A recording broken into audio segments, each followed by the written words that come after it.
nalang yan tanyag si Francis Suwayan. Isang Batanggenyong patok na patok sa Facebook dahil sa mga nakakatawa niyang mga video posts. Kilalanin natin siya sa pagpapatrol ni Aya Parole. Ewan ko, nagulat sila nung sinabi kong ang ganda-ganda ko. Parang hindi sila maniwala. Kasi nag-video ako ng ang ganda-ganda ko. Sa caption ng post ni Francis Suwayan alias Josa Poco ng Lemery, Batangas sa kanyang Facebook account ito lamang June 12, wala lamang daw siyang magawa kaya niya binuo ang video. Ang ganda ko. Bakit ang ganda-ganda ko? Dito, pinuri niya ang sarili niyang kagandahan at hinalintulad pa ang sarili sa idolong si Ann Curtis. Ann Curtis! Nag-video lang ako na kinukurot ko yung sarili ko. Sabi ko, ang ganda-ganda ko. Bakit ang ganda ko? Ang ganda ko. Naiinis na ako. Ang ganda-ganda ko. Tapos biglang kumalat. Hindi sila makapaniwala. Ang ganda-ganda ko sa sarili ko. Eh, nag-joke lang naman ako. No? Ang iba, ang daming nag-aalit. Ang iba naman ito. Hindi niya akalain na ang halos 2 minutong video na ito na pala ang magiging susi ng kanyang kasikatan sa Facebook. Katunayan, may fanpage na nga siya na may mahigit 34,000 likers. Dati ngayon talaga kumakapit na sila sa akin. Nahuli ni Francis ang kiliti ng mga Facebook users. Kaya naman, nasundan pa ng mga nakakaliw na videos ang kanyang mga posts. Madami to yung niyugan eh. Ang ganda-ganda ko, tapos sila para ligawan isang Diyos ang katulad ko. Bawat video post, trending at tumatabo ng libu-libong likes at share. Self-proclaimed din siyang Ann Curtis ng Lemery, Batangas.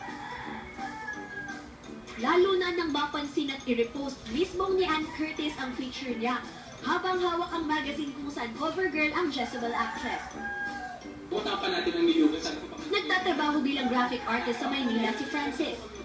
Yung mga aso kasi sa tabi ko. Shit.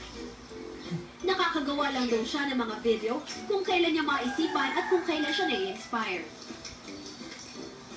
Minsan ako'y tulog na, naramdaman ko parang may nagkakalampagan sa bubong.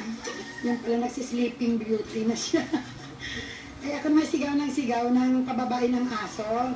Pagka ako umihis sa itaas.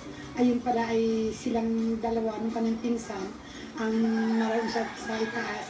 Gumagawa ng kamakamahan. Tapos nakahiga, naka-gown. Nung ko lang nakita siya sa video, pero hindi ko alam na yun ang pinagagawa niya doon sa itaas. Hi. Shit.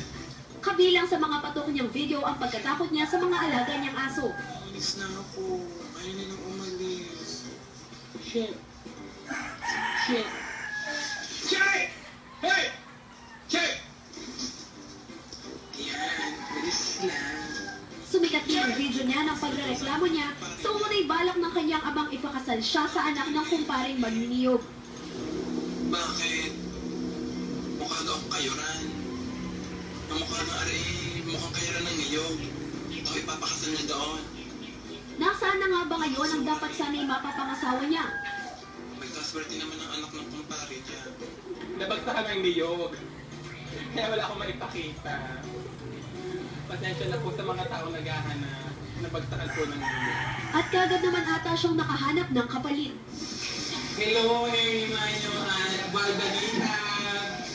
Ito na po ang tadhana, ang inyong itinadhana. Ako po ang tunay ninyong tadhana. Kaya hintayin mo na lang ang aking pagpunta dyan. At baka kayo na po pumalit sa anak ng magniniyog. Laking pasasalamat naman ni Francis sa mga sumusuporta sa pagpapatawa niya at sa patuloy na pagtangkilik sa kanyang mga pinopost sa Facebook. Hello po, Sir Paul Hernandez. Naku, napanaginipan ko po kayo kagabi. Kayo raw po ang nakatadhana sa akin.